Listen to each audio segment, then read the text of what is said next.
Welcome to the Non-Essential Podcast. I'm Steve Gibson. I'm Ben Matlock. And we're back to talk about some stuff, some more random, interesting, some good stuff. Yeah, we have to talk about things on this shit. Fuck. Yesterday was kind of like I need a topic for the show, but it was a really begrudging, fine, I'll fucking write about this guy. God damn it. And then by the time I wrote it all up, I don't remember what I actually wrote. Because I love doing this show every week. It'll be a learning experience for both of us. Then you'll be like, so and so did that. He did. Wow. Wait, hang on. That can't be right. And then it's 30 minutes of dead air as I'm going on Wikipedia.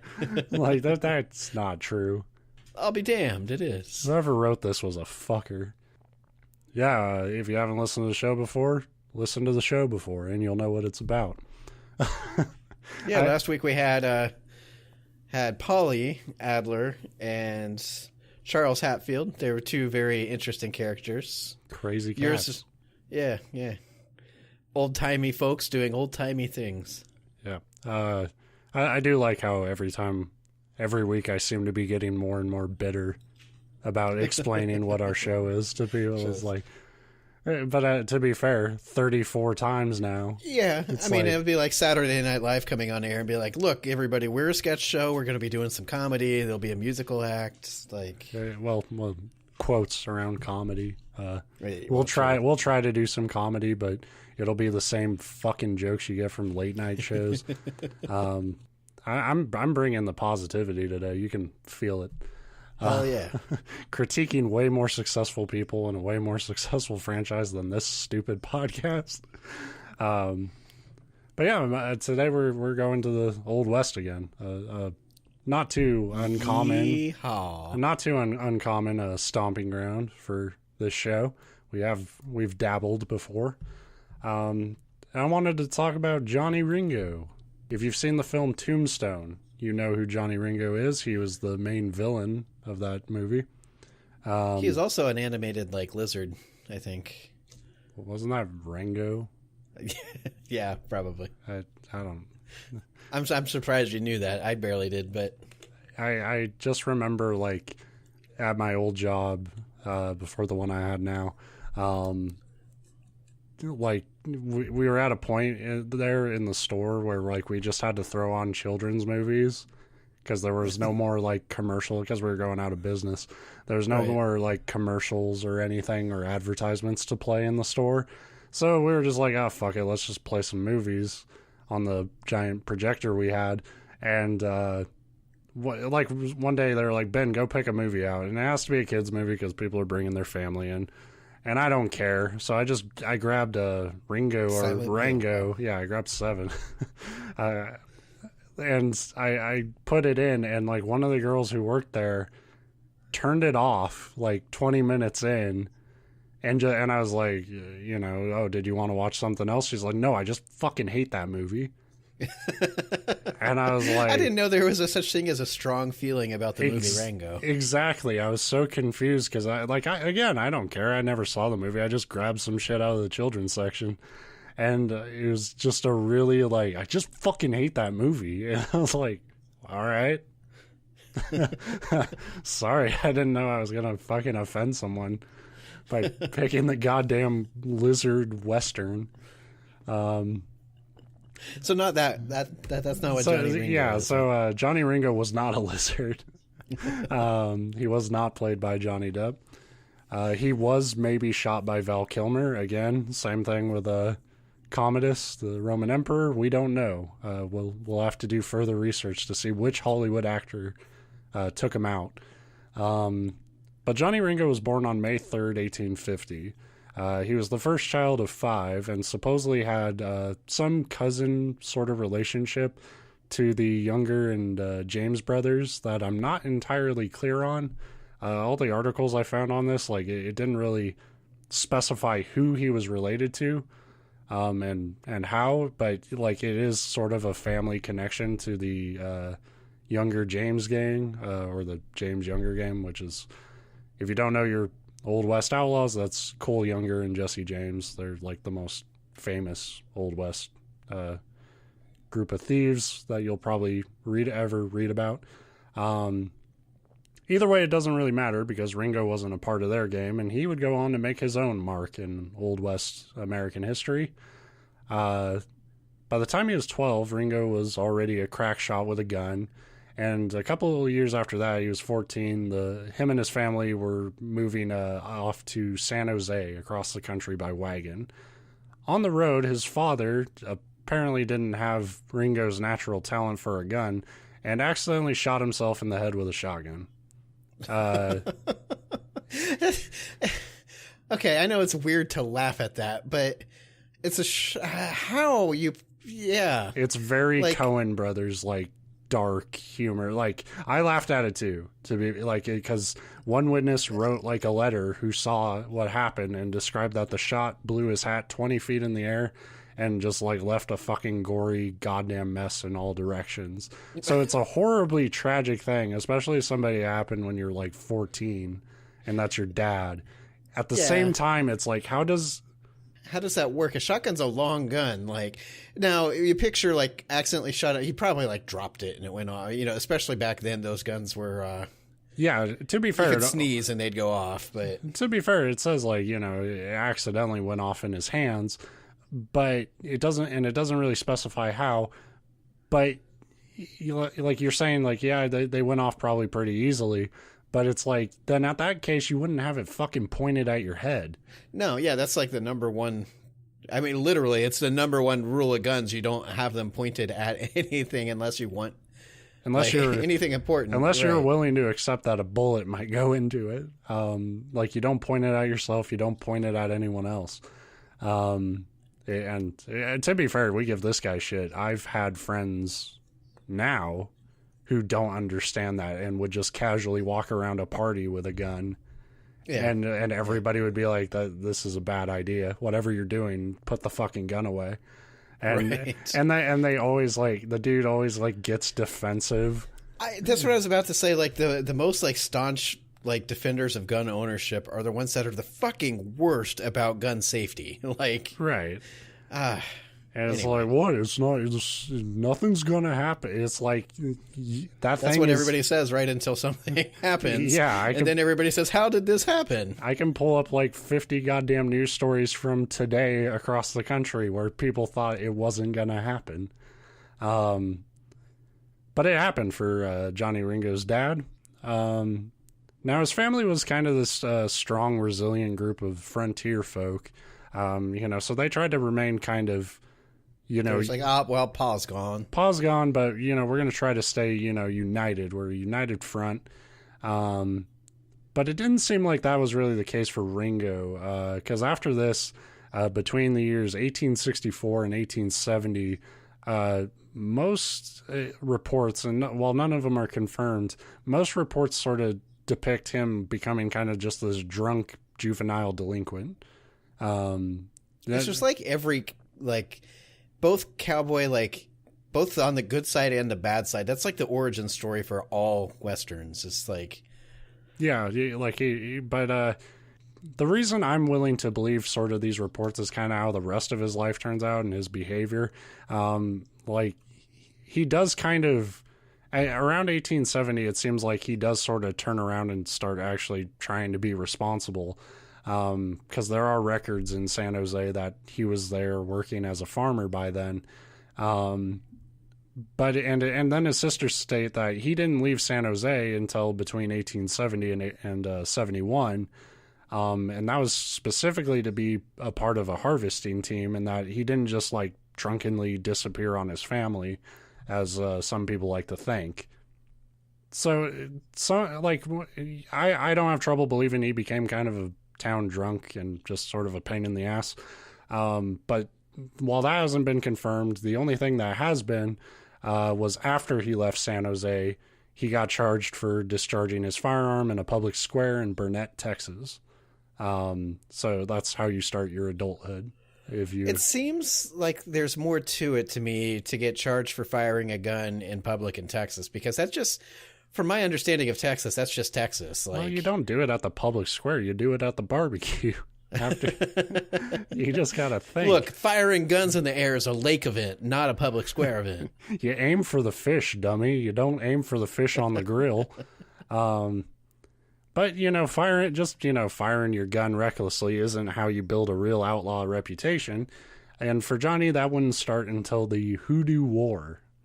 The Hoodoo War was a conflict about cattle ownership, because fucking of course it was, between Germans living in Mason County, Texas, and American-born residents in neighboring counties. I'm sorry, I just got this mental image of Germans and Americans fighting over cows. Say, those are my cows. Nein, they are my cows. And it's like, well, make them moo. Do they have an accent? You're not even going to make a fucking burger out of them. You shouldn't have the cow. Yeah, it was the most, that's the most Texas fucking Old West thing I've ever heard. Like, you have to have a war about cattle. And somehow it's a war against the Germans. Right. You still made a foreign enemy, and they're your fucking neighbors. So Ringo didn't get involved in this war until his close friend Moses Baird was killed, and another close friend named George Gladden had been seriously wounded. They were tricked by a local gambler named James Chaney into riding to Mason County, only to be ambushed in an attack orchestrated by County Sheriff John Clark. So on September 25th, 1875, revenge on his mind, Ringo rode with 7 other men. When they got to Mason, Ringo and a man named Bill Williams separated from the group, went to Chaney's home, and shot him down without warning. The two then went after another collaborator in the ambush, a Dave Dool. When they arrived, they shouted for him to come out, but when Dool came out with a gun, they got scared off and ran. Shit, nobody said he'd be armed. Like, what the fuck did you think he would come out with when you're out there challenging him to a fight? Like, oh shit. Dool, get out here. We want to shoot you. Oh shit, he's got a gun. Yeah, so it's the ultimate, they got cocky killing one guy, and then it was just like, oh, fuck, he's firing. Except it doesn't say if he ever actually pulled a shot off. They might have just been chicken shit. Yeah, that's what I like to picture, that he didn't even fire it. He just walked out and they're like, oh, fuck, he's got a gun. Oh, Jesus Christ. One of those killed my pa. Both men rode back to the group and openly bragged about killing Chaney. They probably left out the Dave Dool incident. What about Dave? We couldn't find him. Oh, yeah, he was gone. The key quote that got picked up on one of them was them saying that they had, quote, made beef of Chaney, and if someone did not bury him, he would stink. I think that's true of all corpses. Well, you made beef of him? Well, no, the stinking part about if they... Yeah. No, it's only if you make beef of them. Oh. The party took out 3 more men over the next few days, but no arrest warrant was issued against Ringo for his part in killing Chaney. Instead, he got arrested twice in December of that year. The first was just a disturbing the peace charge for, again, firing his pistol randomly in the middle of fucking town. Ringo liked to keep a low profile. He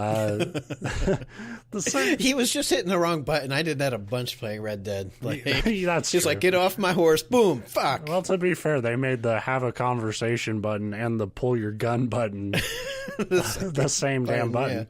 Yeah. The second charge was more serious when he and a friend, Scott Cooley, threatened to kill the Burnett County Sheriff and his deputy. Worried that his group might try to break him out, authorities sent the two to Austin to serve their prison sentence. Meanwhile, papers were starting to recognize Johnny Ringo and his part in the cattle war, but they misspelled his name Ringo as Ringgold, which was a kind of simple error which has left a lasting confusion over Ringo's criminal life at various points. So it's kind of... Wait, which one of these people was it? It's like, well, the one didn't exist, so...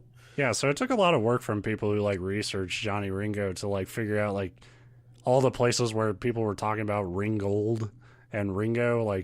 I don't touch on a lot of, on the entirety of his life, because it's he's an outlaw. He's a historic outlaw. There's a lot to digest, but...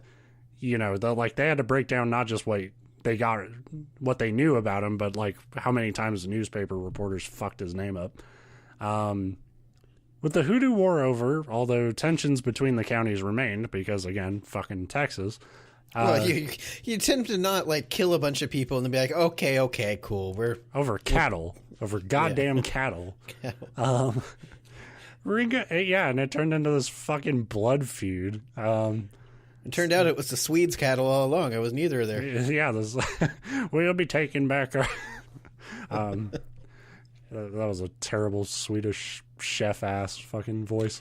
But anyway, Ringo and Cooley were moved back to Burnett after the war ended, and they were granted a request to actually be moved to Lampasas County to stand trial. They were convicted and imprisoned, and, as is the customary of not just the Old West, but every story it seems like we tackle on this show, they naturally filed an appeal.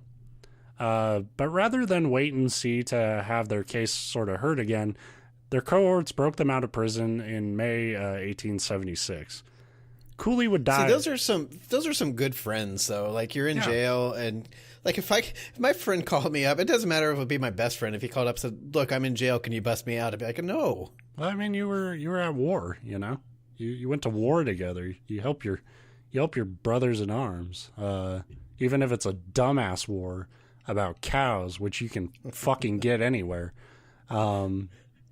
But they busted him out, and Cooley would die on the run a month later. But despite the press sort of painting Ringo as this elusive outlaw who had somehow busted out of jail, he got captured again in just a few months and was sent back to prison. Surprisingly, despite running away and getting out of jail, his earlier appeal went through after all this, and his charges were dropped. Well, I mean, if they determine that you shouldn't have been in jail in the first place, they can't really bust you for breaking out of jail because you shouldn't have. No, I think there should be a separate charge for trying to break out of jail. But hey, there was still that whole murdering Cheney thing. And that's the other thing I was going to say is it's weird to me that he went through all this trouble and sounds like at least a measurable amount of time on threatening to kill somebody, but did zero time on actually killing somebody. Right. Well, it's like, so maybe the crime was like, hey, you said you were going to do this, but you didn't. That's lying. We hated that fucker, and you let us down. Well, the whole murdering Cheney thing did catch up with him after this, but it amounted to absolutely nothing, as no witnesses were willing to testify against him.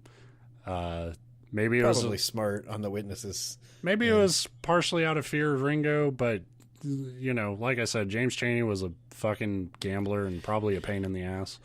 And I mean, he was responsible for multiple murders too, so they probably like, meh. It was war, right? That's probably how they looked at it. That's how I read it. So Ringo was released and settled in Loyal Valley, Mason County. On November of 1978, this notorious outlaw, Johnny Ringo, was offered a position as a constable for the local precinct, although there's no certainty that he ever took him up on the job. If he did, it didn't last very long. And it's amazing how often that happens. Like, look, we got this guy that keeps killing people. Might as well pay him to do it. His goddamn gun keeps going off. Maybe we can teach him how it works. So the other thing reading about Ringo is that a lot of people point out how naturally smart he was and how much of a gentleman he was. Sounds like it. That was my first impression as well from the story. Well, they always point out the first thing you'll ever see if you read about Johnny Ringo is like he would just casually quote Shakespeare to people despite not having a college background. And I think that's probably what fooled people. Because if you can just drop some Shakespeare lines, even if they're not right, people will walk away impressed. I know. Back then would have been great because, well, I guess you can still get away. We've talked about it on modern times, but it was so much easier back then. If you could even pretend to read, nobody else could read, so they didn't know that you were wrong. You could just, right, yeah. So he was casually just as he would get drunk and more belligerent, he would just drop Shakespeare lines and people were like, oh, he's so polite and well mannered, but at his core, he just loved starting shit. He was just a real violent bastard. Through 1879 to 1880, everything you'll ever read about him is him just fucking causing random problems. Like, he shot a man for wanting a beer instead of whiskey. And he robbed a poker game for $500. And he was just doing shit like that for, like, a year. So, like, the man ordered a beer and he was pissed that he didn't order a whiskey, so he shot him? I'm not, it didn't break down what the actual situation was, just that. I was thinking it either could have been that, and he was just like, beer? What are you, a bitch? And then it just shot the dude. Or it was like, hey, let me buy you a drink. And he got him like a thing of whiskey, and the guy was like, I want a beer. And Ringo's like, fuck you, drink the whiskey. I'm giving that to you. You're taking a shot one way or the other. Yeah, and that's the thing. If any guy named Ringo offers you a drink, I don't care if it's fucking turpentine. You chug that shit. Because you will walk away with a bullet. The next year, he was brought to Tombstone, Arizona to stand trial for that $500 poker game he robbed. But his mind was fixated on a recent stage robbery he was being blamed for. He believed the legendary Old West lawman Wyatt Earp and his gunslinging friend Doc Holliday had started that rumor, and the three men quickly met up for a showdown on the streets of Tombstone. Tensions increased, and all three started reaching for their sidearms, but a constable quickly grabbed Ringo from behind and defused the situation. But at this point, Ringo kind of made it his mission to fuck with the Earp brothers after this. When he learned that the Earps had a long-standing feud with the infamous Clanton outlaws, and that they were planning on organizing a posse to arrest them in Charleston, he immediately set off to warn the clans of Earp's plan. Wyatt's brother James saw Ringo leave and wrote up an affidavit calling Ringo an escaped prisoner, intending to thwart an arrest by a U.S. Marshal, and a posse was sent after Ringo himself. One of the clans actually intercepted that posse and was able to inform Ringo of the warrant, and so Ringo returned for another goddamn trial where nobody would testify and he would be set free again. So that's the real reality of like all these Old West outlaw stories, is it's not too different than it is now, of like warrants going out and people sort of peacefully turning themselves in because they know they're going to get off. And it's just this weird, like, annoying. Yeah, because if you don't, you're going to die in a shootout, or even if you don't die, then you've created a whole other problem. Yeah, but and I think that's where like most of the shootouts in the Old West history kind of come about, is probably just people getting tired of like, man, I don't want to talk to another fucking judge again. Let's just do this. Yeah, or the people saying, I'm tired of going out and bringing these guys in and then them getting off, so we're just going out there like right. Yeah. One of the two sides decides that, no, that we're ending it here. Yeah. So the Earps feud made the situation in Tombstone substantially more perilous, and it all kind of culminated when the Earp brother Morgan was shot dead by an unknown assailant in March 1882. Many believed Ringo was responsible, but there's really no evidence to back that up beyond his, motive. Like, he didn't like the Earps. Right. But unlike his movie depiction, who was obsessed with, quote, playing for blood, the real Johnny Ringo was pretty much over the Earp feud after that last trial.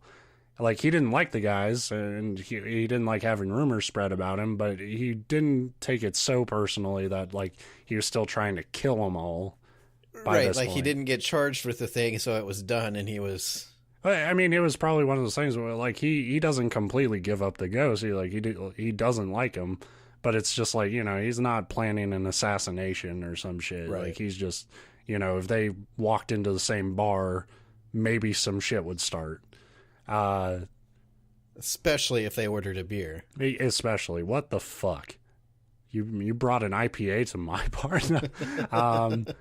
Then again, all this probably depended on what Ringo was drinking that night, which dictated how he felt about anybody at any given point. I kind of leave it as sort of subtext throughout all this, but big alcoholic, Ringo. So, and not very stable because of that, despite all the Shakespeare he can throw at you with a slur. Meanwhile, Wyatt Earp had other more immediate problems, as he was accused of outright killing the outlaw Frank Stillwell, which, even as a lawman, you weren't allowed to just do. But then again, there wasn't much punishment if you did, So him and his posse were forced to leave Tombstone after that. The sheriff, John Behan, gathered up men, which included Ringo, to capture the Earp posse, but Earp and his party were on a bit of a mission, law be damned. They had killed a Mexican named Florentino Cruz, who some believe was one of the men involved in Morgan Earp's death, and reports also surfaced that Wyatt himself killed one Curly Bill Brocius in the Whetstone Mountains. Curly Bill was the most notorious outlaw in the area, and when he died, his death kind of overshadowed everything else Wyatt had done. Everybody's like, holy fuck, he killed Curly Bill. I like the idea of like the most notorious outlaw in the area is named Curly Bill. Curly Bill. Well, if you've watched Tombstone, he's a pretty memorable character in that. But again, that's heavily dramatized. I don't know how much of I would have to read about Wyatt, or specifically and Curly Bill, to know what brought those two clashing together. Because this is the first you hear about Curly Bill in Ringo's story, and in the movie it shows them as these buddies who are in the same gang and shit. And Ringo wasn't really like that. Ringo didn't quite have a gang he was stuck to. He was more of a loner. In April, Earp and his posse fled Arizona entirely. Ringo kind of was just like, well, we're not going to fucking get him. So he decided to leave a month later. And he was exonerated from all indictments because at this point, Tombstone was a fucking shit show of lawmen and criminals just going back and forth, switching sides, and nobody could keep track of who did what and when. So while Ringo was far from innocent, he was pretty lucky to get out of there. But the truth is, he was still Ringo. He loved to stir shit up. And like I said, to get out of there was, pretty good fortune, which only lasted 2 months later when he was found dead, his back to a tree, clutching a .45 caliber Colt in his right hand, shot in the head. Most believe it was a suicide. The last few sights of Ringo in Tombstone, and then in the last town he was seen in, Galeyville, describe Ringo as looking very depressed and drinking even more heavily than he normally would be. Some say it was really triggered when he tried to visit his family back in San Jose, and they treated him coldly and with distance. Ringo was always known as a bit of a loner, and maybe feeling cut off from that last thread of support set him down just a path of depression. Others say certain factors suggest foul play. Speculation on the number of cartridges found in his gun, a lack of powder burns on his hands suggest he maybe never got a shot off. The position of his hat on his head, and the fact that many of his contemporaries, including Wyatt Earp, would put themselves in positions to take credit for his death on multiple occasions. These are Old West people after all. You get more fame and money the more famous people you claim to have killed. Right. So it was this really annoying thing of if anybody died, there was probably countless other suicides in Old West stories that we don't know about because just so many people were like, nah, I shot him. Probably that first guy that they said that they killed. He killed himself. That's why they couldn't kill the other guy with the gun. Right. Oh, fuck. We can't actually shoot somebody. Yeah, but take credit for it, though. Right. But most of those ideas of foul play are flimsy. Most authors who have heavily researched Ringo all kind of conclude he was depressed and committed suicide. Which I think is probably a hard thing for us to wrap our minds around simply because he was in the mix with these legendary Old West figures, so they kind of become larger than life. He was connected by family to famous outlaws. He was connected by feuds to famous lawmen. But rather than go out in this blaze of glory or get brought to justice for his life of chaos and random violence, he went out in a way that just, we don't expect from people like him. And it's a really... it's funny that we don't, because it's like you said, it's because we build them up as these characters when they're really just humans like anybody else. Right. But to be fair, we also have a well-regarded Western movie that says Val Kilmer shot him. So that's Maybe that's why out. he killed himself. He had a vision. He's like, oh, there's going to be a movie, and I'll be a pretty big character in it. Fuck, I'm going to get killed by Val Kilmer? Like, that's depressing. To be fair, it was Val Kilmer's best performance. He gave it his all true. when he shot him in the head. But yeah, that's Johnny Ringo. And this is some water I'm going to drink live on air. You got to love the name. It is such a cowboy name. Yeah, for sure. I mean, the only way it could be better if it was like Curly Johnny or Curly Ringo. a little bit wavy unless it's wet. Then it's frizzy. Frizzy Johnny. Wavy Ringo. Never got the respect of Curly Bill. But yeah. But no, that's... I find it interesting, that sort of thing of just like, you know, because like depression's something that we're still, as a society now, we don't understand, you know, fully. Like we're getting better, I think, about it, and more conscientious of it. But like, you know, to see it in a historical context, like they probably had no idea what the fuck happened.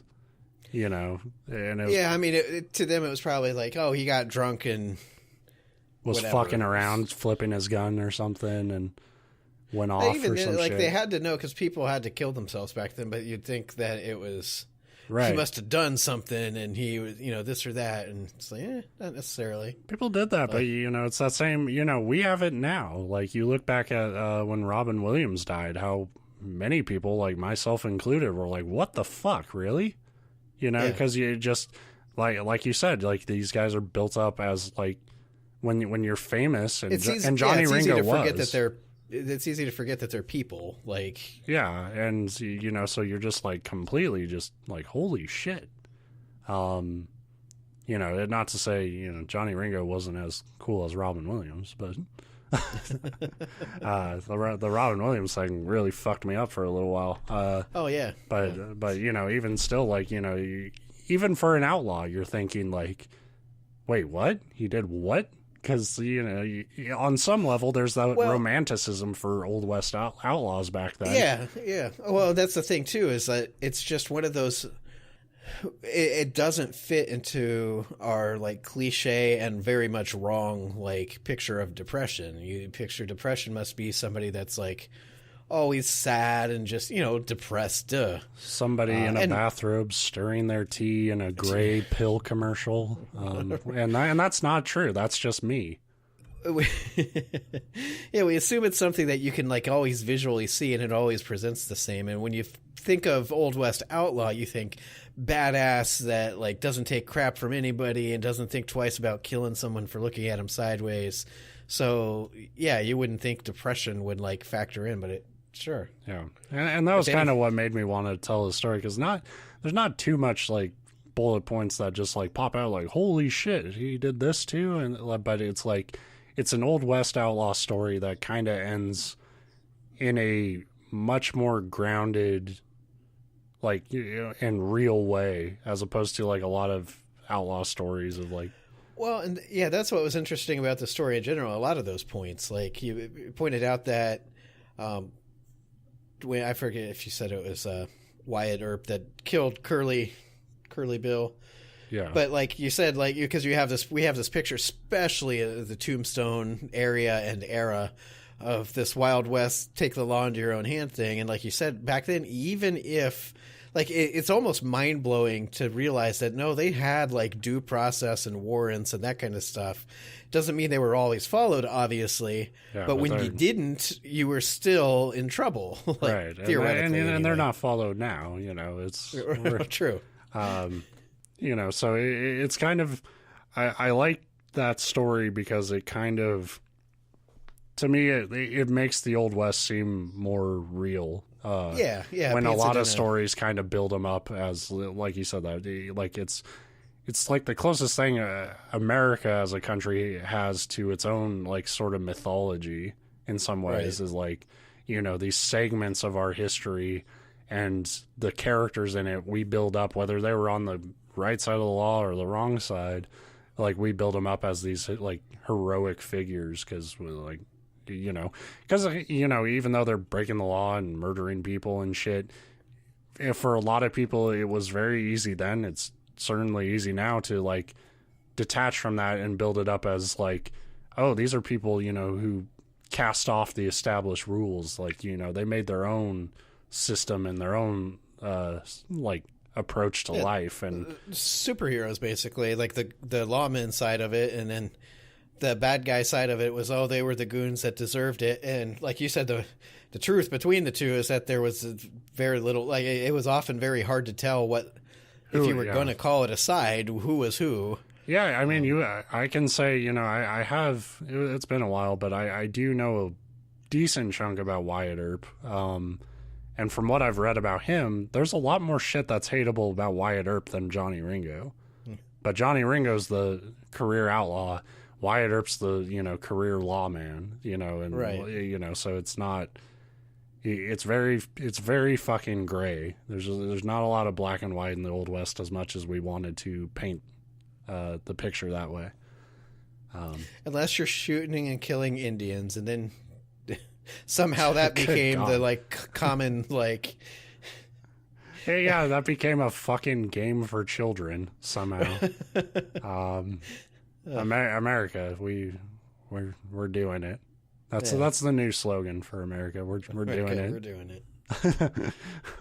we're doing it. Not right, but we're going forward. But yeah, that's me today.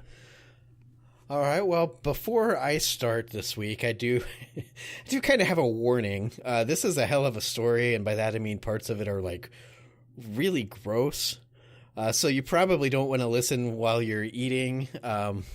That's or good, if you're because just my like... stomach's been fucked up all day. So I'm glad you're bringing me along.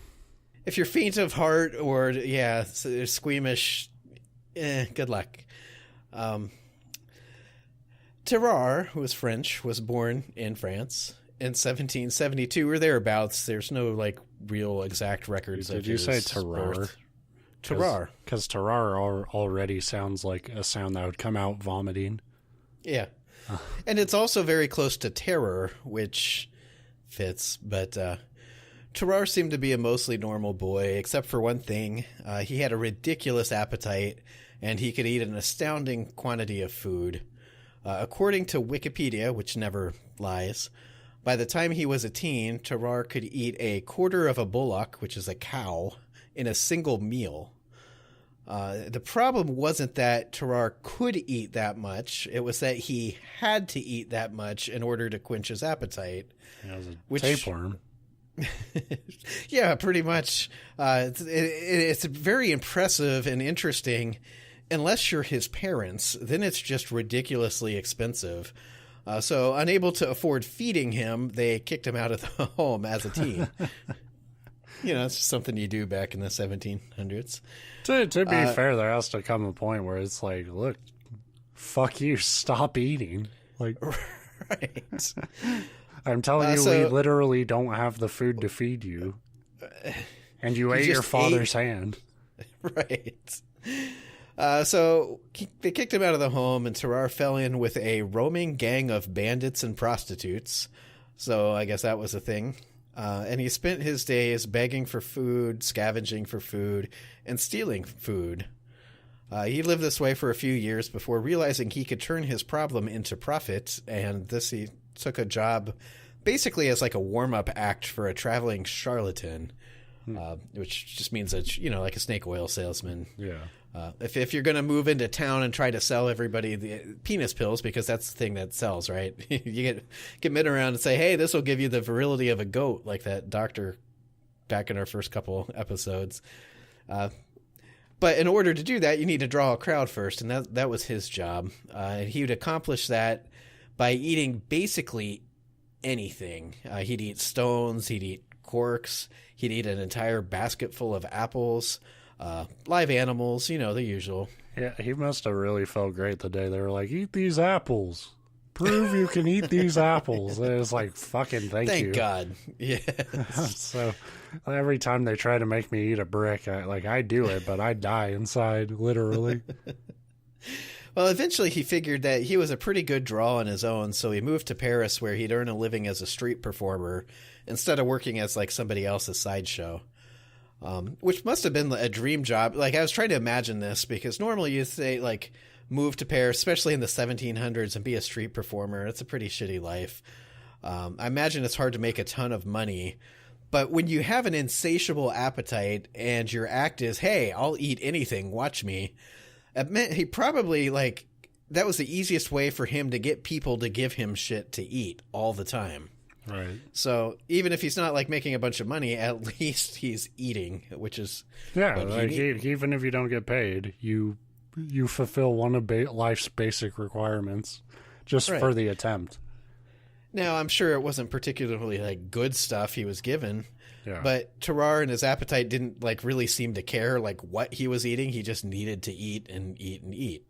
Yeah. So even though a lot of the things he was eating weren't even food, for the most part, nothing, like, seemed to bother him.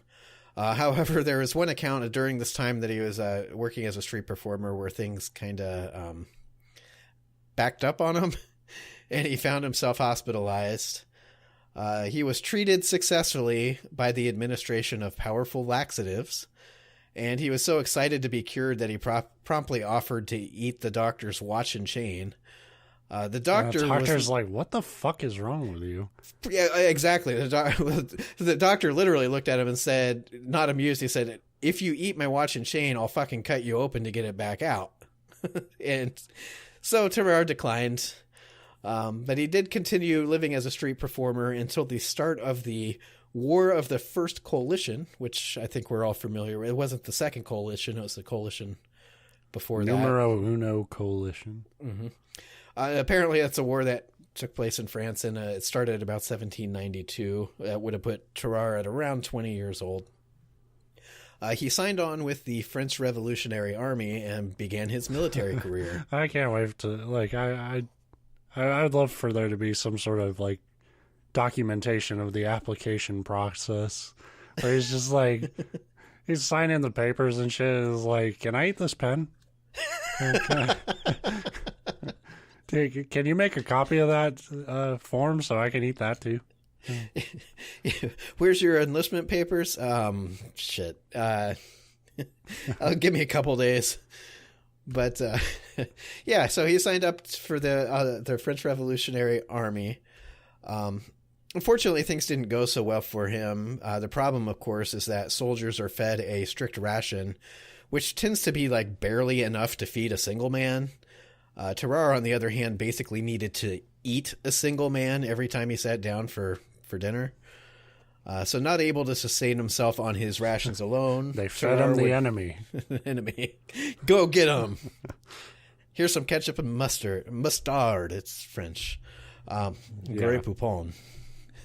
Anyway, yeah, so he would start doing chores for fellow soldiers in exchange for portions of their food. He'd also scavenge the garbage, gutters, and even the dung heap for anything he could eat. And if you're not familiar with the term dung heap, it's pretty much what it sounds like. It's basically a refuse pit. So, I mean, it's just trash. It's a shit shack, you know? Yeah. I mean, it's trash, but it's also human waste. It's just... whatever you throw in there. Yeah, they didn't have plumbing and, like, trash pickup in the 1700s in France, so it was their shit pit. For Terrare, we just called it the buffet. The buffet. Hey, above the sneeze guard. I don't want you to sneeze on that shit. That's fucking disgusting. But he was still unable to gather enough food to keep him going. Terrare was eventually hospitalized. Jesus Christ. Yeah. Like, what do you need? How is no doctor like, look, you dude, parasites. They're all up in you. And if you eat more, they get stronger. It's stronger, right. It's going to turn into one of those Resident Evil. He's Mr. X, basically. Yeah, his head will fucking plop open, and then there's a fucking goddamn worm thing in there or something. As long as you don't have a hamburger in your pocket, though, you're safe. But no, he literally was hospitalized with extreme exhaustion. Like, he didn't have the energy to keep going. So he was eventually granted 4 times the rations of a normal soldier, but that was still not enough to satisfy him. Terrare would sneak around the hospital, picking other patients' scraps. He was even found sneaking into the apothecary's room in order to eat poultices. I was eating breakfast when I got to this part and was writing through it. and that was interesting. And that ended after I read this. Yeah. If you're not familiar with what a poultice is, which I didn't really know, but I kind of did, it's a warm, soft substance that's dressed into a wound and then wrapped in cloth in order to fight like inflammation and infection. So there's like a lot of different things that they can use as a poultice, such as like warmed cereal grains. Apparently there's something in grains and wheat that like helps fight infection and inflammation. Sometimes they'd use like ash. The Native Americans used like squash, like mushed up warmed like butternut squash, I guess. Mm-hmm. So it could be a lot of things, but it doesn't specify what these specific ones were. It also, concerningly, doesn't specify whether they had been used or like were just inventory waiting in case they needed to be used. For my sake, I'm going to hope that they were not used, but from what I've read about Terrare, either way, it wouldn't have stopped him. So I'm just like, if I could be there, I'd be shaking my head just at the sky all the time. It's like, what the just fuck? Fucking stop eating. Well, I mean, but like, clearly there's something medically wrong. Right. But he's not addressing it, and no one's like, he's like, man, hungry boy. Like, that's not, no, this isn't normal. Like, this isn't even normal for people with healthy appetites. This is somebody who sees the world like Kirby, and they just want to fucking inhale everything. And at very few points in his life do people try to like satiate it with actual food. They're just like, oh, look at this fucker. Toss a stapler at him. I bet he'll eat it. Yep, he did. Fuck, my stapler. Good news. So, like you said, there's obviously something medically wrong. So, doctors George Didier and Baron Percy, when they found that the increased rations still weren't enough to like stop him from eating random shit, they decided to subject Terrare to a series of medical and psychological tests, which in the 1700s was probably a horror show in and of itself. We're going to put this nail directly in your frontal lobe, and we'll see what happens. The victim screamed. Write that down. That's weird. Still hungry. Still hungry. Now he wants Doritos, though. No, he ate the nail. Shit. It wasn't the first time that somebody had thought that Terrare's condition may be due to like a mental illness. However, Terrare was described as showing absolutely like no signs of mental impairment. That's what I'm saying, man. The parasite's making him smarter. He did display, and this fits into your parasite theory. It said there's no like signs of mental impairment. He wasn't like slow or whatever. I hate to say dumb because I don't want people to be like, you're saying mentally, but you know what I mean. He wasn't described as like lacking in mental facilities. Mm-hmm. He was described as showing a general like apathy and a lack of ambition, but that was likely due to spending every fucking waking moment looking for stuff to eat. Right. So for one of the tests, Dr. Percy let Terrare loose on a meal that had been prepared for 15 guardsmen. Terrare, of course, ate the entire thing, then promptly fell asleep. So far, so good. For another test, for some damn reason, Percy handed Terrare a live fucking cat, which he promptly ate. Fuck you. All right, fuck Terrare. Wikipedia gives the details, but I left them out of my notes because I'm not... I'm evil, but I'm not that evil. It's fucking Mr. Whiskers. You don't... Fuck Terrare. All right? Fuck the person that handed it to him. Yeah, like, what's this proof? What the hell? That he'll eat anything? We knew that. Right. So after he ate the cat, staff then went on to give him numerous other live animals to eat, including... What's hilarious about this, giving him live animals to eat, if he didn't have a parasite before, he fucking definitely does now. Right. So they handed him more animals, including snakes, lizards, an eel, which he is said to have swallowed whole, and puppies, plural, because they're fucking monsters. Oh my god. Science was terrible. Mm-hmm. Anyway, none of the tests told them anything other than Terrare needed to eat a lot and he would eat fucking anything that he could get his teeth on. I would knock out the fucking doctor at this point. like no shit. Right. So that's what he's literally admitted for. They're like, we found that this cancer patient has cancer. Oddly enough, he'll eat anything. It's like, that's what you were supposed to be getting to the bottom of, asshole. We have at least like a decade's worth of evidence that he'll eat anything. So with nothing solved, Terrare's commanders were kind of like getting tired of him just being like the sideshow in the hospital, and they started pressuring them to put him back into service. That's when Dr. Percy got a brilliant, i.e. stupid, idea. If they couldn't figure out why he was always hungry or how he could eat like he did, they could at least turn him into a unparalleled weapon of information warfare. Basically, they could have found out. They didn't try. They just started feeding him. They're just feeding him stuff. They're like, yep, he ate it. It's a mystery. But yeah, all right, good. You did the fucking lamest goddamn set of tests ever, and now you're like, okay, we'll make a weapon out of you. Out of him, yeah. Basically, he got the idea that Terrare could smuggle things for the war by simply swallowing them. Brilliant. Top Brass, which was apparently one General B.U. Harness. I don't know. French names are fun. Was skeptical, and so Percy set up a demonstration in which a document was placed inside a wooden box, and Terrare ate it. 2 days later, the box was retrieved, and the letter was still legible. And for his participation, Terrare earned a wheelbarrow full of 30 pounds of raw cow lungs and livers, which, of course, he ate. Yum. What the fuck? Like, yeah, now he's basically turned into, like, your, like, sloth from Goonies, where you just keep him chained and like, here's a wheelbarrow full of cow parts. But how is this like some sort of great like mule system for dispersing information?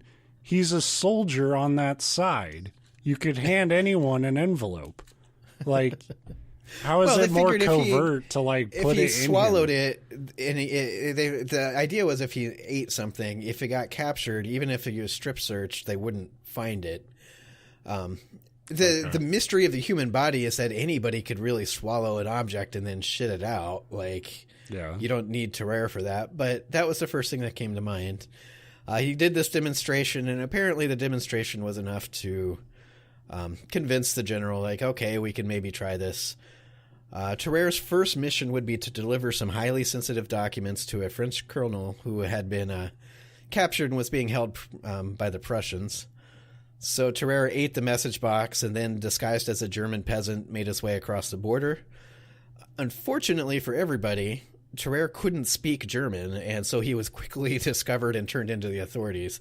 Like, we've had other stories about like this time period in war and the ridiculous like plans that they concoct, where it's like, like you said, like, how is that really much better than anybody swallowing it or just concealing a letter? And then they're like, we'll dress him as German and they won't figure it out. And it's like, but he can't speak German. It's like, no problem. Nobody will talk to him probably. And then like the target that he was supposed to be delivering this to was in jail. So it's not like the target was just at a house and all he had to do was like walk down the street and not get picked up. Like, how was he supposed to get to the guy? I don't know. So all of this is real dumb. He was caught, and despite the initial like beatings and whippings, Terrare refused to give up any information. But eventually, one Prussian general, Zogli, which I love that name, sounds like a fucking Fraggle, he did eventually get Terrare to like just crack and give up the whole scheme. So when the wooden box got him to crack, I imagine he just like, you want some popcorn? Yeah. Well, that's the thing too. Like, it didn't specifically say this, but I imagine, given his condition and everything that like about him up to this point, literally just locking him up for 3 hours would have him on his knees just begging for food. Yeah. So like this guy, maybe he meant well, but whatever his condition was, completely prevented. He was actually probably the last person you should give sensitive information to, because he was the most sensitive, like physically to like being manipulated. It's funny that you say that, because it turns out Terrare's own commander kind of didn't trust him to begin with for the same reasons. And so when he shot the box out and the Prussians got it, they found out that the highly classified information was actually just a letter to this guy, the French colonel, that's just simply said, please confirm that you received this. And then if you happen to have any information like on troop movements from the Prussians, send them back. So it was kind of a test. It was like that's all right. That's pretty good. They were going to tell him it was sensitive information just to see if he'd keep it, and he didn't. But I would love if it was a letter to the German guy or the Prussian guy being like, he's your problem now. Just tag, you're it. He'll eat anything. And then they won the war because the Prussians ran out of food. He'll eat anything, lol, stop. Keep him with you always, stop. Keep one eye open when you sleep. Stop. Yeah. So Zogli was pretty pissed that it wasn't actual sensitive data. And he had Terrare beaten and dragged to the gallows. A noose was tied around his neck, and then he wasn't hanged. Yeah. So I've read this as a couple things. Some people say that this Zogli had a change of heart and decided not to kill him. This is war, and this guy made him dig through his own shit to get a letter that turned out to be nothing. I have a hard time thinking it was a change of heart. I think it was more likely that he was never going to execute Terrare to begin with. But if you're going to like terrorize somebody, if you talk about torture and psychological warfare, dragging him up onto a gallows and putting a noose around their neck and making them think they're about to die is, yeah, I think it was more that. But they didn't tag him. They beat him some more and then released him back to France. Like, here you guys go. He ate everything, just to confirm. We tried to chain him up, but he ate the fucking chains. You guys should really actually look into what's going on with him, because it doesn't seem right. Then let us know, because we're curious. Yeah, get back to us. So at this point, Terrare decided he wanted nothing to do with being a spy. That was a pretty bad experience. But like I said, for the thing that I think was probably the worst for him was having to go without food. Like, they probably fed him, because they did feed prisoners back then, but they tended to feed prisoners barely enough for a regular human to survive. To be fair, the only people who said to have fed him a decent amount for whatever the fuck was going on with him seemed to be at the hospital and just before they sent him off to be a spy. Like, where it's like, give him a buffet. Funny too. I didn't think of that. Let's make him eat 30 pounds of like cow intestines and then send him at the Prussians. Like, yeah. So anyway, he was ready to be done with this. So he went back to Dr. Percy and he told him that he was willing to do anything to cure him of this appetite. And because this is the 1700s, the first thing Percy did was prescribe him the opioid. Pulled out a cat. Anything?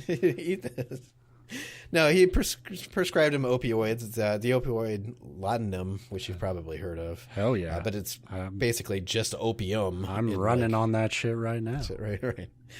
It didn't work. They also tried wine vinegar, tobacco pills, and literally just feeding him a shitload of soft-boiled eggs. Like, fuck, eggs are filling. Let's just... At that point, he's just the street attraction again. Because he's at 59 right now. He's still going. He just... And just like the entire goddamn department is just sort of watching, mesmerized at this disgusting display of sucking down eggs. Yeah.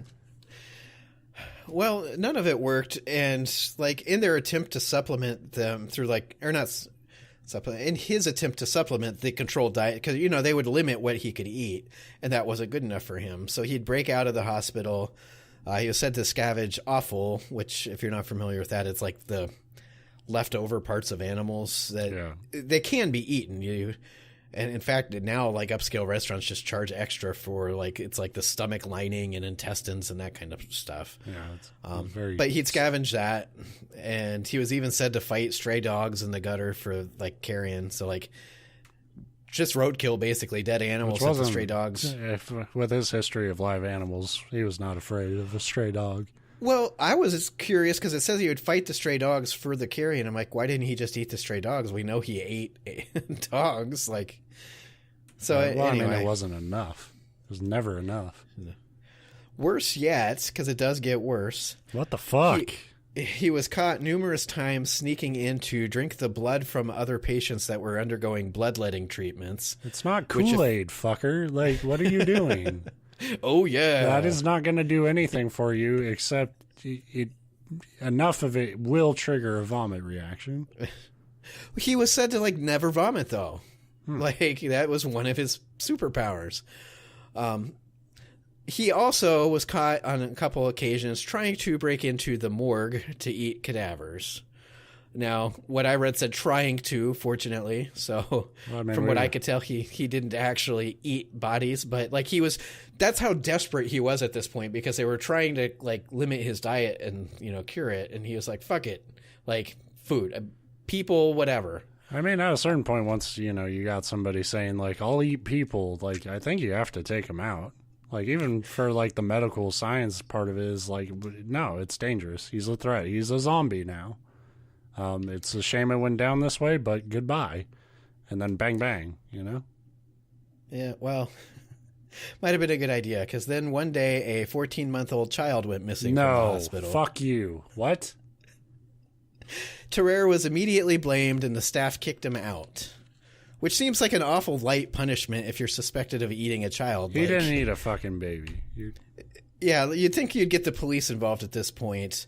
I think the idea was that, like, there was no evidence. Well, we know he did it, but there's nothing we can't prove it, so we can't arrest him, but get the fuck out of this hospital.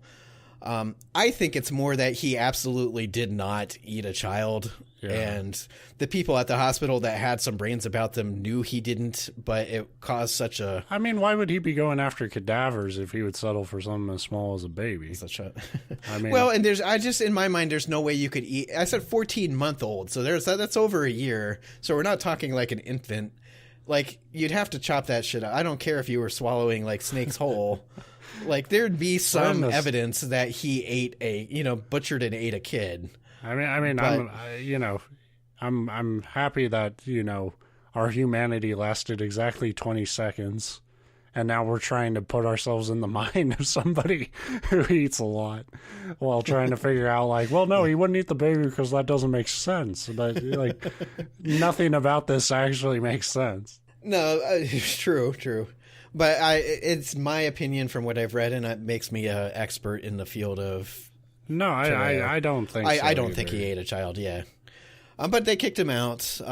4 years after he was kicked out, Percy received a call the doctor received a call from Versailles Hospital telling him that they had a patient that wished to see him. That ate 3 babies.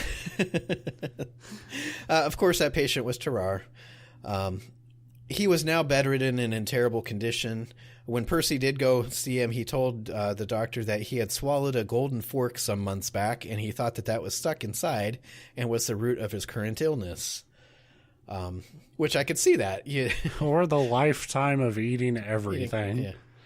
Unfortunately, the actual cause of his current condition was late-stage tuberculosis, for which there was little, there's not really a cure or much they could do.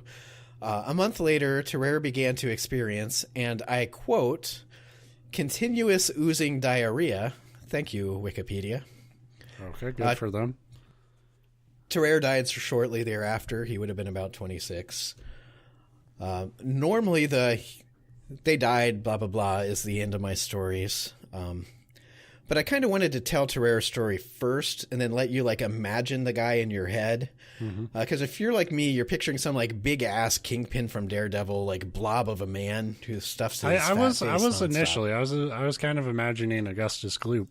Yeah. But, like, the more you told the story, the more I kind of hung up on the, like, I don't know if it's a parasite, but when you see people with parasites and, like, these, specifically the ones that, like, just you have to keep eating to keep feeding the fucking thing, they're not that big. Yeah. And that's exactly it. Curiously, that was one of the oddities, like, to his condition, is that he never, no matter, like, how much he ate, he never gained weight, really. In his teens, when he was, back, like, he was just eating quarter cows as a meal, he only weighed, like, 100 pounds. Jesus. Right.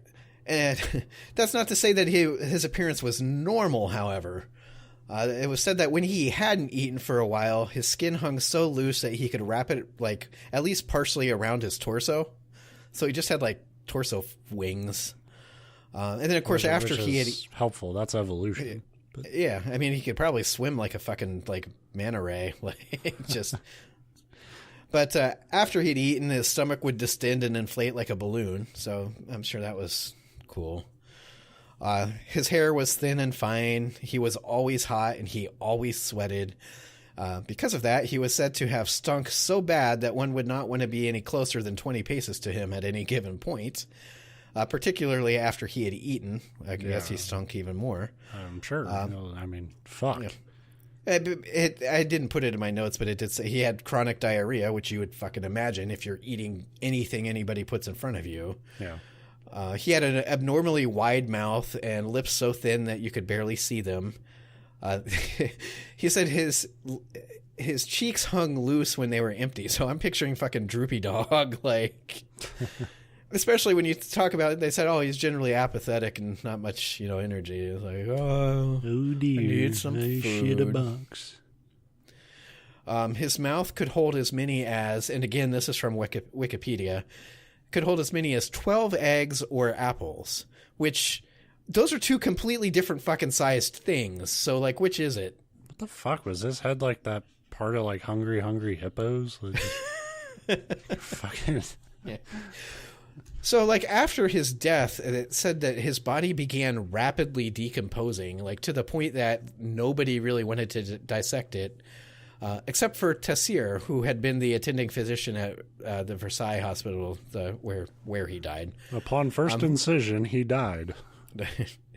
Well, everybody else was like, "That's fucking gross, get that away from me." But Terrare was just too damn curious, so he jumped at the chance to dissect him and figure out, like, what the fuck was going on. Mm-hmm. He was also curious about whether or not he'd find the gold fork that was said to be lodged in his gut. Sadly, he did not. Apparently, but he found his watch. Fucker, when did he get that? I lost that 10 years ago. I forgot to mention, he was a magician as well. Anyway, Terrare's gullet was unusually wide, so much so that it said when his jaws were open, you could see all the way down his throat and into his stomach. Like, so you would have thought that would have made it easy to, like, look in there early on and try to figure out what's going on, because you could basically, like, it's a cartoon, you could stick your head in his mouth and just look around. He had an abnormally large liver and gallbladder, not surprising. His body was found to be filled with pus, which is absolutely fucking disgusting. Mm-hmm. And his stomach was, shockingly covered in ulcers, but was also huge, of course. It basically filled his entire abdominal cavity. So he was, like, literally all stomach. I didn't even think about it, but your guess of parasites was brilliant. But no, there was zero, it was not a giant parasite that was causing this. So basically, they cut him open and just found that he was as gross, like, in death as he was in life. But also, it wasn't really his fault. It wasn't like he was just some gluttonous, like, motherfucker that was over here eating because he was a slob. He literally couldn't help it. He could not be satisfied. Yeah, well, it sounds like a birth defect of, like, giant internal organs or something. Modern physicians have guessed that it was probably some kind of, like, thyroid gland issue, because they can cause similar things, appetite and whatever. But oddly, like, it mentions that apparently around this time there was actually a number of these cases. He wasn't the only one like this. But curiously, there's, like, 0 cases of it today. Like, there's similar stuff, but nothing quite like this. So it makes it really hard for, like, modern science that doesn't think that, like, bloodletting and stuff is the way to, like, get rid of the demons that are possessing your organs. But modern science doesn't really have a way to study it because we haven't seen a case of it. But until now, starting today, I'm going to eat everything. Yeah. So that's it. That's the story of Terrare. But man, I'm kind of... That's not the type of story I want to end on a cliffhanger. Like, I wanted you to say, like, a giant fucking worm shot out of his chest and killed everyone in the hospital. Especially the fucker that kept handing him live animals. Yeah. that was bullshit. Yeah, that's just really kind of gross and tragic. Yeah, because if I kind of mentioned the date that the dates briefly, but if you put it together, like I said, they don't have exact birth records because if you're born just like to a peasant family in France in the 1770s, until this stuff started to manifest, there was nothing particularly like remarkable. Yeah. In fact, he didn't really become well known and become this like weird case study until well after his parents had kicked him out. So, yeah. And it doesn't sound like he ever like got back and like made amends with them or anything. So, but anyway, my point at the time of his death, it would have put him somewhere around like 26 years old. It wasn't like he lived a long. Yeah. I don't see how you could live a long life with that condition. Yeah. It's pretty crazy though that it was TB that got him. Yeah. Like, I mean, fucking disease keeps popping up. That was the thing that I was like, well, as much as this sounds like a parasite to me, it's like a parasite will take you out after a while. And this guy's been coasting like this for way too long. Well, and that's what's weird too. Is like a lot of the stuff as I was reading before it like described him, I was like, oh, it sounds like he's like insatiable and eating all this weird shit, and it doesn't have a lot good going on in his digestive tract. But he seemed otherwise relatively healthy, and then it's like, well, no, he seemed to be oozing like sweaty, oily. He looks like grossness. Like, yeah, he looks like you would expect if you were eating. He the kind of things like that kind of a bloodborne enemy a little bit. Right. Yeah, I feel for him. That's rough. That's a rough go. At the same time, you shouldn't have ate those cats and dogs. Fuck you for that. You shouldn't have done that. I hate that. Pisses me off. I'm like reprimanding him like a child. Well, that's what got me though. So like, they handed him these things and puppies, like plural. Yeah. Like, I mean, I thought one would be okay. One is still, fuck you. But like, plural. I mean, he should have known better, but I'll let it go because he had like a medical condition. The doctors who set that up and didn't learn anything should have been fed to him. And that's the thing is, it sounds like it was one of those things where they're like, oh, this is a test, but it was really, they were just gawking at him like, can you believe what this guy will eat? Yeah, which is how I do science. Right. And for that, a big fuck you to Dr. Percy. A big fuck you to doctors, huh? Yeah. Imagine if that was still how we like experimented on people, like try to figure out what was wrong with you. Like, okay, well, you eat muffins here, and then we'll come back and see how you look. It makes you glad that this doctor wasn't a psychologist, because it's like, we got this serial killer. We want to know what makes him tick. It's like, well, let's give him a bunch of people to kill. It's like, yep, he sure killed them. Oh, yeah. Can't figure it out. This is a classic case. He kills people. We're perplexed, though. It didn't actually answer our questions, oddly. Huh. But he sure if did anything, it. there are more questions, which means we need more people. In fairness, though, it wasn't like they had exploratory surgery or x-ray machines or that stuff back then, too. So, like, I don't know how you would try to get to the bottom of what's going on. I don't know. I would think, like, a thermometer first. And then you get to the part, like I said, he was like supposed to like smell awful. He had like constant diarrhea. Like when we say examine him, they were probably looking at him like through two sets of windows. Like, yeah, I'm just saying, if you were actually trying to figure out what's wrong with him, you don't throw a like 50-yard Hail Mary with a fucking puppy to him. You actually have to like go and look at him. Which I'm sure I'm not sure they did anymore. I'm not sure that they actually did anything helpful at all. Cause like you said, no, they really sounds like they just sort of like stared in horror. Yeah. And it makes you think that they were probably thinking, this is a trick. He doesn't really eat everything. He's just doing this to get out of military. So, oh my God, he ate a cat. Give him a dog. He really wants out of the military. Yeah, that's crazy. And gross and sad. So everything our show's kind of all about when you think about it, boiled down into one story. But yeah, that's a extra long episode this week. God damn, Tis. I was worried about not having enough, but both of ours, Yeah. we had plenty. Yeah. They were good. And it was a good great episode. Another Yeah. fantastic episode that we gave away for free. So we'd like to take this time to dedicate to our sponsor, marijuana cigarettes.